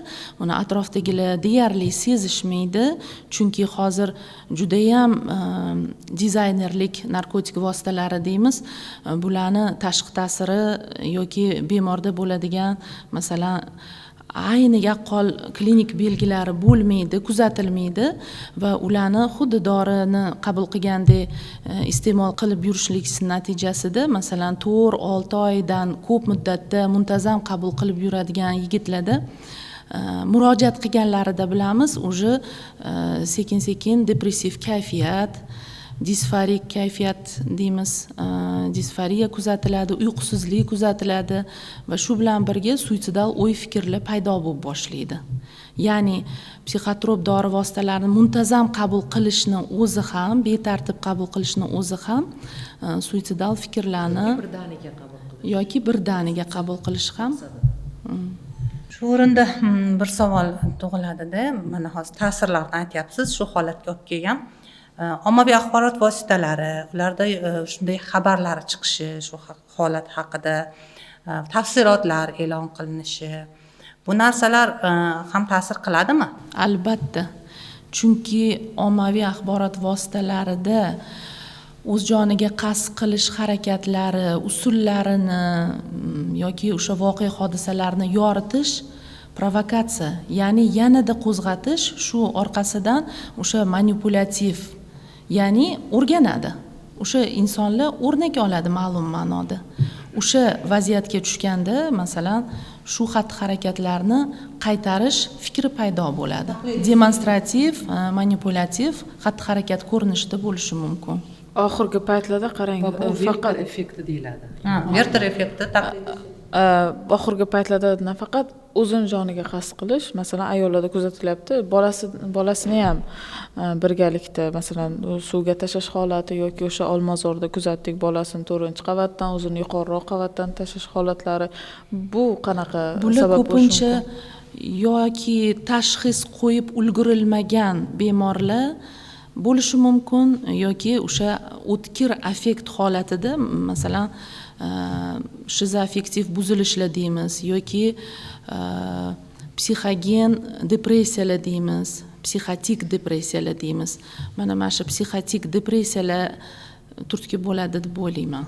o'sha nima affekt holati degan narsani ko'p eshitamiz. Shu atamani u qanaqa holat? Ya'ni masalan ruhiy buzilish hammada bo'lishi mumkinmi? Qanaqa bo'ladi u?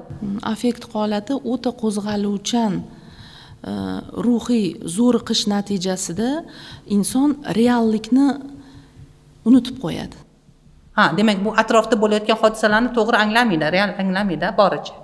Yo'q, affekt ikki xil bo'ladi. Fiziologik affekt va patologik affekt. Fiziologik affekt bu nima degani? Siz jahlda bo'lasiz, emotsiyada bo'lasiz, qo'zg'algan bo'lasiz, nimadir ish qilasiz va buni bilasiz.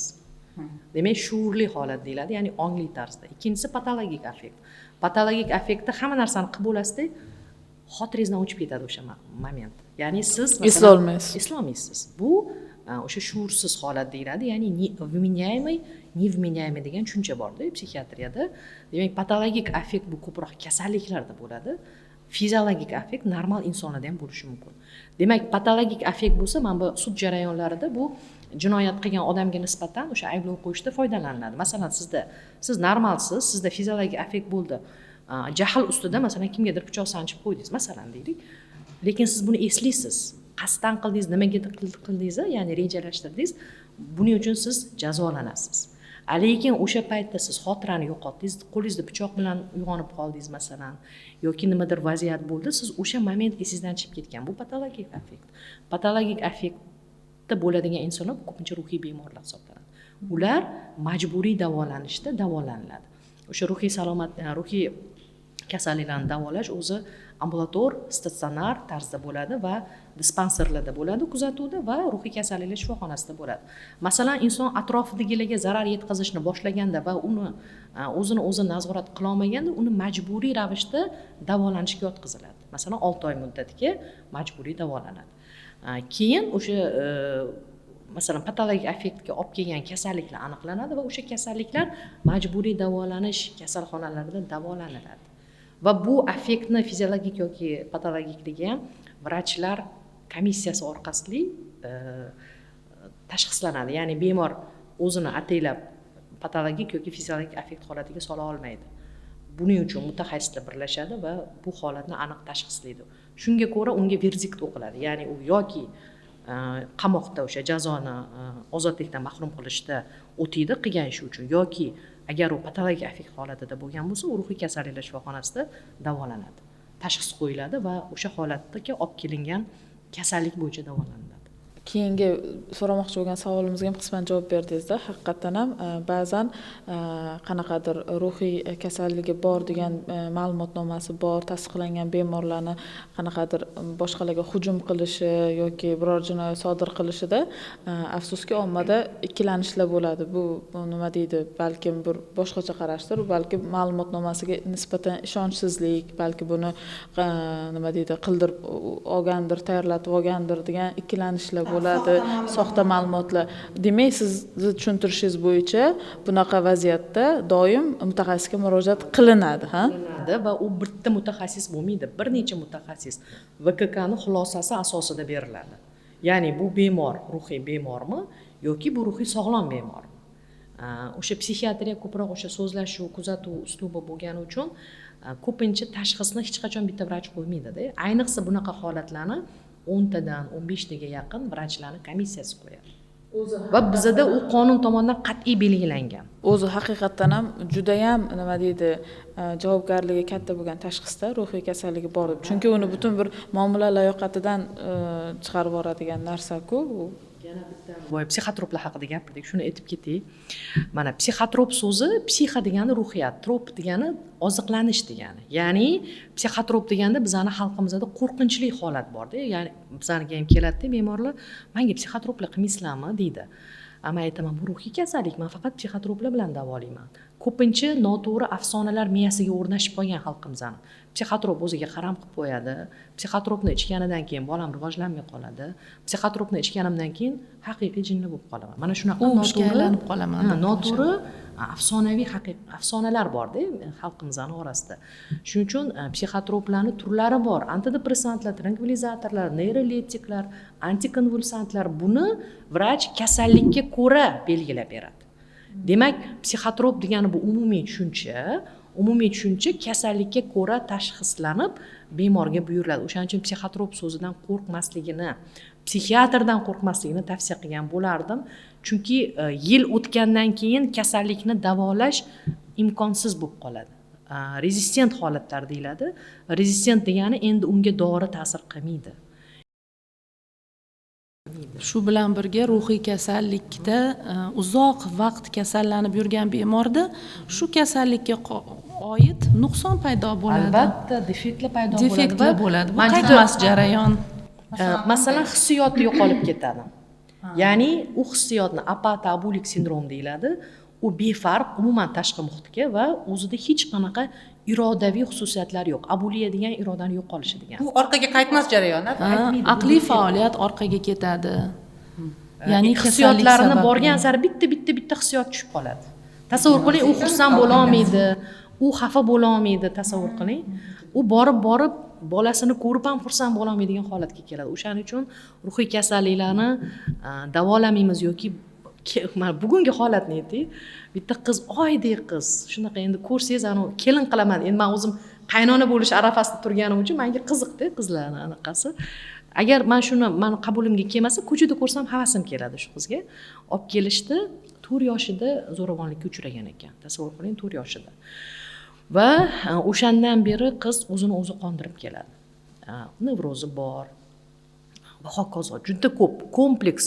Biz buni anaqa deymiz, buket kasalliklar va onasi aytayaptiki, maylimi anaqa davolamasang nima bo'lar ekan? Hozir suvchi kelyapti, uzatib borsa yaxshi bo'lib ketarmikan? Kelmayapman, qizingizda buket kasalliklar bor. Turmushga bersangiz bu yo'qolib qolmaydi shuncha narsa. Shuncha kasallik tarixi, shuncha anamnez qayerga ketadi? Qizda juda muammolari ko'p, lekin suvchi kelyapti, yaxshi joydan kelyapti, joyi chiqyapti, uzatib bora qoling deyapti onasi. Ko'pchilik mana shu to'ydan keyin yaxshi bo'lib ketadi deb o'ylaydi-da, shuni ham bir vosita usul qutqaruvchi haligi jilet sifatida ko'radi. Shu to'g'risida ham bir to'xtalib o'tsangiz va bevosita shu keysdan o'tamiz haligi nikoh oldi ko'rigi, tibbiy ko'rigini ahamiyatiga.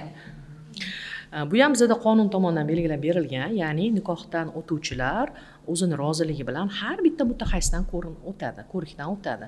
Buni ichiga psixonevrologik dispanserdan psixiatr ko'rigidan o'tish ham kiradi. Va buni olgandan keyin demak inson ko'ngli to'q bo'ladi, meni juftim, bo'lajak juftim ruhiy sog'lom. Demak biz ertaga ruhiy sog'lom oilaga ega bo'lamiz degan. Hamma xohlaydi, masalan, o'g'li borlar aqlli, sog'lom kelin olishni, qizi borlar xuddi shunaqa yigitga uzatishni, to'g'rimi? Hamma farzandini baxtli bo'lishini xohlaydi. Shuning uchun biz markazimizda shunaqa nima deydi, konsultatsiyani yo'lga qo'ydik. To'ydan oldin demak yigit bilan bolani tekshirib berish. Bitta vaziyat bo'ldi, bir ayol keldilar, bu bo'lajak qaynona ekanlar. Kelinlari, ya'ni bo'lajak kelinlari va o'g'li bilan kelganlar. O'g'li 30 ga kirgan, kelin 18 yosh. Va o'sha vaziyatda aytayaptiki, mana kelinimni tekshirib beringlar. Hozir orada o'g'lim bilan rosa ko'p ziddiyat bo'lyapti-da, ruhiy sog'lommikan shu qiz? Nimagadir asabiy deyapti. Keyin aytdim, yaxshi, siz kelganingiz yaxshi. Bu birinchi qadamni qo'yilganini faqat olqishlashimiz kerak. Ya'ni u o'zi sezyapti shuni, javobgarlikni olyapti, psixiatrga kelyapti. Bu katta ish. Buning uchun sizni tabriklayman, siz zo'r onasiz. Ya'ni siz bo'lajak nevaralaringizni sog'lom bo'lishini xohlaysiz. Endi siz mana o'g'lingiz bilan kelibsiz. Vaholanki o'g'lingiz 30 yosh, 18 yosh qizni ota-onasi qani? Nega ular kelmagan siz bilan? Va qiz haqidagi ma'lumotlarni psixiatriya yordami to'g'risida qonun bor. Biz 3-shaxsga hali ular nikoh bilan bog'lanmagan 3-shaxsga berishga haqli emasmiz. Psixiatrlar sifatida, masalan, deylik siz menga murojaat qildingiz yoki bular murojaat qildilar, bular haqidagi ma'lumotni hech kimga berishga haqli emasmiz, toki o'zlari kelmagunlaricha. Yoki agar bola bo'lsalar, vasiylari kelishi kerak. Xullas, ularga tavsiya qildim. Qizni ham ota-onasini olib keling. Ota-ona keldi, biz hammasini birgalikda ko'rdik va biz muddat so'radik. Bizga 3 kun kerak. Biz mana tahlillar qildik, testlar o'tkazdik, bosh miyani ega qildik, hamma tomonlama tekshirdik va xulosani 3 kunda tayyorlab beramiz dedik. 3 kundan keyin kelmadi haligilar. O'sha bo'lajak qaynona kelmadi. To'yga 1 kun qolganda telefon qilyaptilar. Bizani xulosamizni tez beringlar. Biz ruhiy nosog'lom qizni kelin qilyapmiz. Uni niyati bizni qo'limiz bilan to'yni buzmoqchi-da. Keyin xullas mendan o'sha zahoti telefonda mendan xulosa so'rayapti. Qizni holatini hozir menga, qizni diagnozini aytasiz deyapti. Men aytaman, siz birinchidan 3-shaxssiz. Siz bu yoqqa kelasiz, qiz bilan, qiz ota-onasi bilan, o'g'lingiz bilan kelasiz. Biz qiz va qizni ota-onasiga beramiz ma'lumotni, sizga emas. Bu birinchisi. Ikkinchisi, qizni shunchalik ayblayotgan ekansiz, biz o'g'lingizni ham o'rgandik. Ya'ni o'g'lingiz ham nima deydi? Siz o'ylaganchalik sog'lom emas. Chunki 30 yoshli bola to'liqligicha infantil, onaga bog'langan, to'liq. Ikkir-chikir uchrashuvni ikkir-chikirgacha borib onasiga yetib beryapti. Ziddiyat qayerdan kelib chiqyapti? O'g'il bola hamma gapni onasiga tashlagandan kelib chiqyapti. Undan har qanaqa qizni jahli chiqadi. Hali ham 18 yosh qiz, ongi joyda, tafakkuri yaxshi qiz ekan.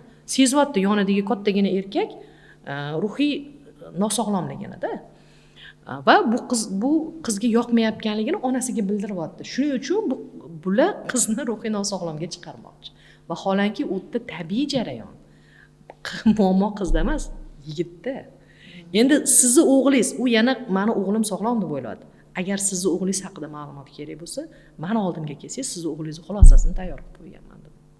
xullas kelmadi, bilmadim, to'y bo'ldimi bo'lmadimi xabarim yo'q, lekin shunaqa holatlar ham bo'ladi. Lekin bizani tomosha qilayotganlarga tavsiya qilardim, xususiy tarzdami yoki o'sha davlat idoralaridami, albatta ruhiy kasalliklarni istisno qilish kerak.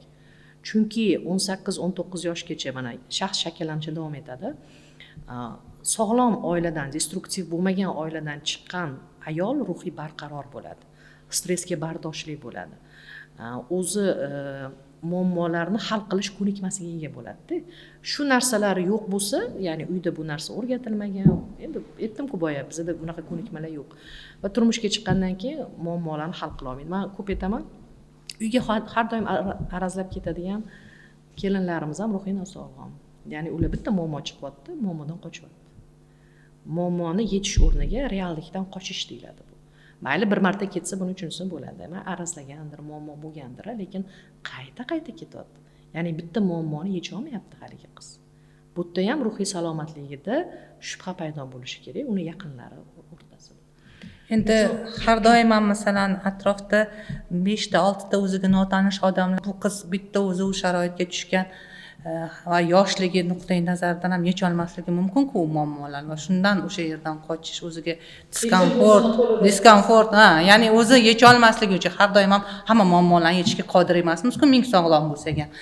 To'g'ri, shunaqa holatda masalan biz o'zimizni holatimizni kattalar bilan maslahat qilishimiz mumkin va qizi ham ota-onasi bor. Ya'ni bizda shunaqaki har bitta vaziyatda kattalar aralashadi, bir necha yilgacha aralashadi-da. O'sha kattalarni maslahatidan keyin ham u muammosini hal qila olmasligi endi bu muammo hisoblanadi. To'g'ri, masalan bir tomon ham ruhiy nosog'lom bo'lishi mumkin. Lekin shunaqa ilmiy tadqiqotlar borki, masalan ikkita inson, bittasi ruhiy nosog'lom, ikkinchisi ruhiy sog'lommi, muammolar deyarli bo'lmaydi. Lekin ikkalasi ham ruhiy nosog'lommi, albatta muammolar yuzaga keladi. Ya'ni ruhiy nosog'lom odam bilan ham yashasa bo'ladimi shu? U bilan muammoni hal qilsa va o'sha holatga yechim topsa bo'ladi. Masalan, davolatsa bo'ladi yoki yana qanaqadir yechimlari bo'lsa kerak. Lekin ko'pincha ikkita tomonda ruhiy nosog'lomlik bo'lganda muammolar to'xtamaydi. Ya'ni men har doim bir xil muammolar haqida gapiraman. Masalan, siz bir marta urishib qoldingiz, har safar ursangiz, har safar o'shandan janjal chiqursa, menda muammo emasmikan deb izlab ko'rishingiz kerak. Shu haqda. Boya savolni boshladik. Dunyo statistikasi bo'yicha o'z joniga qasd qilgan bemorlarni 15-20%igina tashxislangan ruhiy kasallik hisoblanadi. Qolgan foizi shartli ravishda sog'lom deb qaralgan. Shu jumladan mana bizani markazimizda ham o'z joniga qasd qilib murojaat qilgan bemorlarni atiga 12-15%igina ruhiy kasallik bo'yicha o'sha dispanser nazoratida turadigan bemorlar hisoblanadi. Qolganlari o'zini uyida, qayerda qisman yoki shartli ravishda sog'lom deb hisoblanadi. Bular yo tashxislanmagan yoki bo'lmasam mana o'sha adaptatsion mexanizmlari yaxshi shakllanmagan, yo destruktiv oiladan chiqqan yoki shaxs aksentuatsiyasi yo psixopatizatsiyasi bo'lgan bemorlar hisoblanadi. Boya temperament xususiyatlarini aytib o'tganingizda qo'shib qo'ygim keldi. Ya'ni bizani o'sha ilmiy tadqiqotlarimiz natijasida ham bu qonuniyat yillar davomida o'zgarmaydi. Dunyo statistikasiga, dunyo ma'lumotlariga, bizani ma'lumotlarda ham xuddi shu ta'kid bor. Ya'ni o'z joniga qasd qilgan bemorlarni, ayniqsa ayol jinsiga oid bo'lgan suitsidentlar deymiz biza, urinishlar sodir etgan shaxslarni ko'proq foizda o'sha demonstrativ, distemik, sikloid va emotiv tip shaxs turlari, aksentuatsiya turlarida ko'proq joniga qasd qilish ehtimoli ko'proq yo'q, normal emas. Shaxs turlarini aytyapmiz. Mana biz hozir temperament shaxs xususiyatlarini aytib o'tdik. Har qanaqa holatda ham suitsid bu normal holat emas. Normal holat emas. U mutaxassis ishlashi kerak. Shunaqa demoqchisiz men tushunishimcha. Chunki mana suitsidal fikrlar bular noto'g'ri fikrlarda. Mana inson, mana yuqorida men aytdim, biror vaziyat bo'ldi. Vaziyat yuzaga keldi, unga nisbatan demak o'sha insonda qanaqadir fikr paydo bo'ldi. Masalan deylik, mana boyaga misolni keltirdim-ku, ya'ni eriga xiyonat qilib qo'ygan ayollar, ya'ni men eng og'ir gunoh qildim. Ya'ni men o'zim uchun eng yomon ishni qildim degan fikr keldi. Endi bu fikr ma'lum bir emotsiyaga olib keladi. u ayol endi o'zidan nafratlanyapti. Nafrat hissi, aybdorlik hissi, o'zini yomon ko'rish, o'zini ayblash hislariga olib kelyapti. Fikr paydo bo'ldi, hissiyot paydo bo'ldi, endi xatti-harakat yuzaga keladi shunga ko'ra. Demak, endi bu ayolning harakati suitsidal harakatga qarab ketyapti. Demak, biz mana bu fikrni o'zgartiramiz, shunda hissiyot o'zgaradi, shunda xatti-harakat o'zgaradi. Suitsidal fikr bu normal fikr emas. Biz o'sha suitsidal fikrlayotgan inson bilan to'g'ri muloqot qilamiz, uni fikrlarini o'zgartiramiz, hissiyoti o'zgaradi va uni xatti-harakati o'zgaradi. Endi suitsidlar bo'yicha endi juda ham ma'lumotlar ko'p. O'zi masalan 40 ta suitsidal holatdan bittasi amalga oshadi va mana o'sha aholi o'rtasida, ayniqsa ommaviy axborot vositalarida buni usullar yoki o'sha vaziyatlarni mana aholiga murojaat qilgan bo'lardim. Mana suratga olmaslik to'g'ridan to'g'ri. Chunki xuddi mana shu holatlarni ochiqchasiga ko'rsatilishi shu holatning takrorlanishiga sabab bo'ladi. O'shaning uchun hatto bizda mana psixiatriyada suitsidal bemorlar bilan gaplashish intervyular ishlab chiqarilgan. Ular bilan o'zini muloqotni instruksiyalari bor. Birin-ketinlikda bajarish. Masalan, oddiy mana onalar agar hozir o'smirlar orasida ham juda ham ko'p. O'zimni o'ldirmoqchiman desa, o'ldir, qila olmaysan, qo'lingdan kelmaydi. Ya'ni hazil mazah qilib bo'lmaydi buni. Aytib o'tirmaydi o'ldiradigan odam. Qila olmaysan, nima qilmoqchisan, qani? Hatto ba'zi onalar bo'ladiki, rejalab berar ekan bolasiga. Bunaqa qilma, bunaqa bo'lasan, bunaqa qilma, bunaqa bo'lasan. Yaxshisi buni qil. Aniq o'lasan. Qarang, qanchalik aniq. Ya'ni o'sha suitsidal bemorlar bilan gaplash instruksiyalarini hozir informatsiya ko'p-ku, balki shunaqa holatda yoki bolasi bilan to'g'ri muloqot. O'sha so'zga qaytamiz yana. Bunaqa holatlarda hazil qilib bo'lmaydi. Albatta psixiatr yoki suitsidolga olib borish kerak. O'zini mutaxassisi, psixolog emas. Chunki psixolog suitsidal fikri bor bemorlar bilan ishlaydigan mutaxassis emas. Jarayon ko'zdan qochib, o'sha paytda bemor joniga qasd qo'yishi mumkin. Yana bir narsa bor. Endi bu haqda qancha gapirsam, mana din vakillariga boriladi bunaqa paytda. Ular nasihat qiladi. Ular ham psixiatr bo'lmagani uchun ana o'sha nasihatdan keyin chiqib suitsid qilganlar soni juda ko'p. Bu bo'yicha ilmiy tadqiqotlar bor. Ya'ni suitsidal fikri bor insonga bu og'ir gunoh, buni qilish bunaqa, buni qilish bunaqa deyish ham xato. Demak, bizda endi baribir ehtiyot bo'linadi bu mavzuda. Shuning uchun suitsidal fikri bor bemorlar bilan faqat va faqat psixiatr yoki suitsidol gaplashish kerak. Din vakili emas, psixolog emas, uni ota-onasi emas, pedagog emas, atrof emas, faqat psixiatr va faqat suitsidol. Atrofdagilar vaqtini to'g'ri hushyor bo'lib mutaxassisga topib olib borsa bo'ldi. Olib borsa bo'ldi. Chunki hozirgi kunda bizda psixiatriya xizmati anonim ham bor.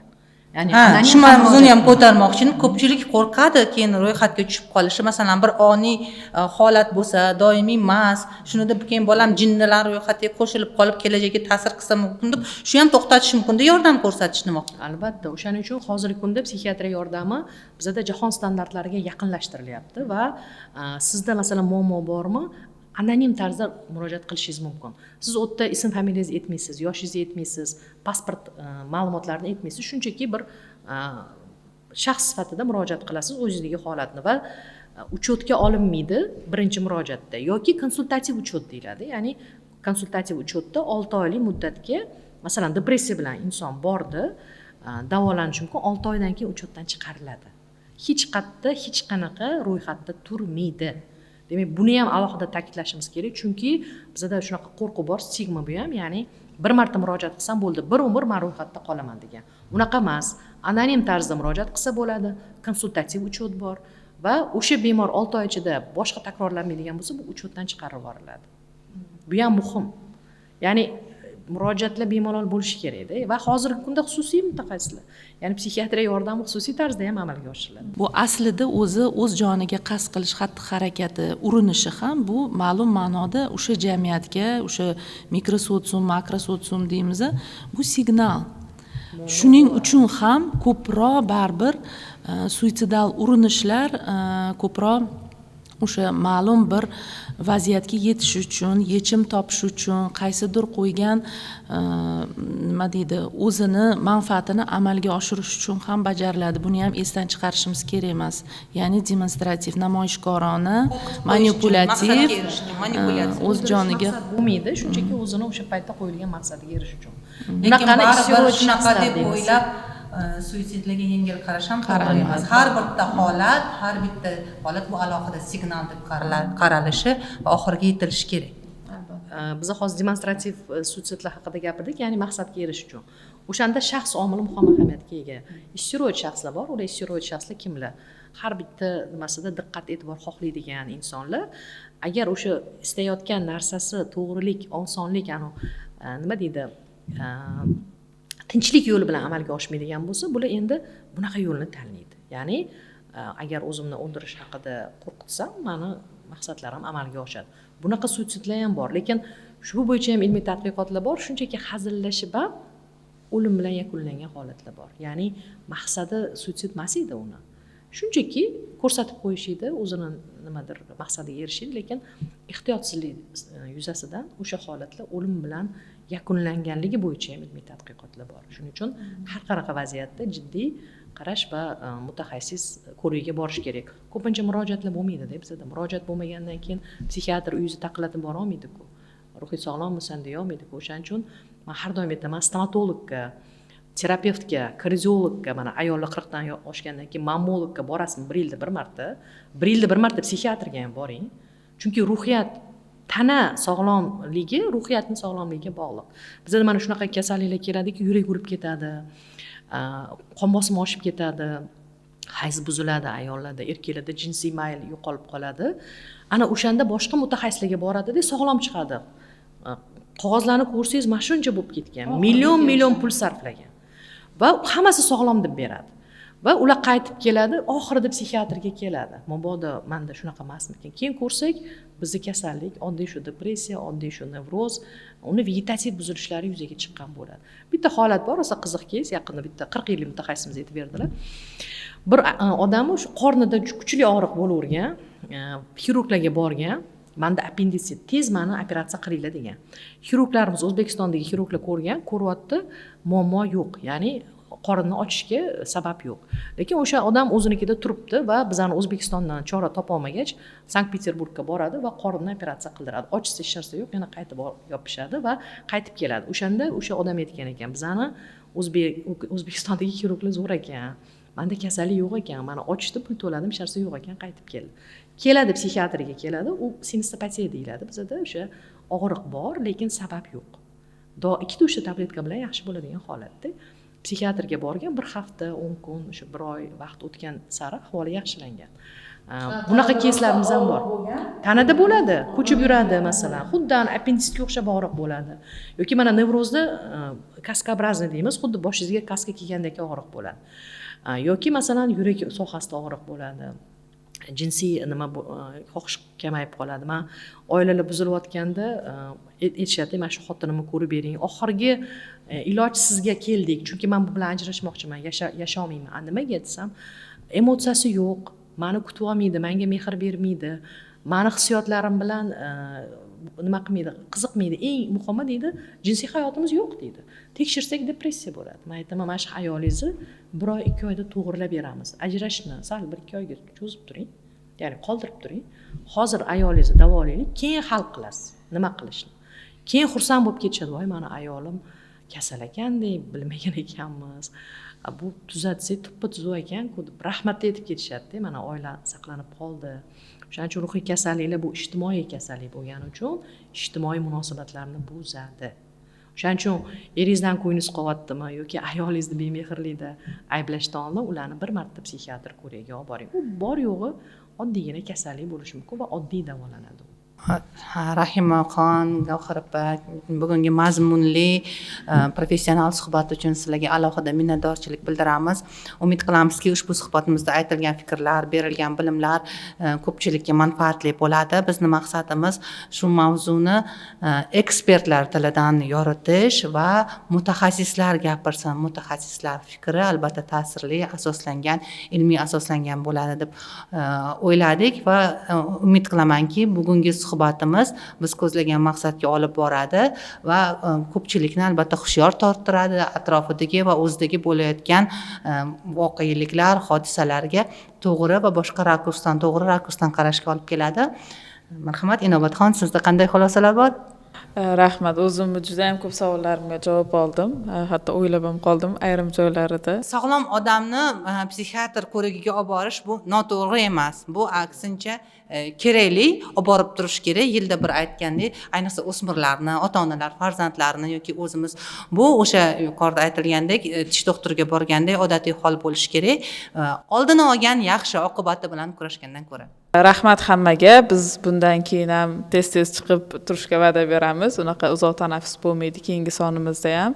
Bizni kuzatib boringlar, fikringizni bildiringlar. Yana qanaqa mavzularni ko'tarilishini xohlasanglar, ularni ham izohlarda qoldirsanglar, imkoniyatimiz darajasida mana shunaqa kuchli mutaxassislarni olib kelib, suhbat tashkillashtiramiz. Albatta sizlarning munosabatingiz, bizga e'tiboringiz bizni ilhomlantiradi va keyingi sonlarimizni tayyorlashga bizga ruhlantiradi va umuman bugungi mavzu haqida ham alohida fikrlaringizga muhtojmiz. Kommentlarda yozing, izohlaringizni qoldiring, savollaringiz bo'lsa bering va bu bizni keyingi ko'rsatuvlarimiz albatta ularga javob olib berishga harakat qilamiz. Salomat bo'linglar.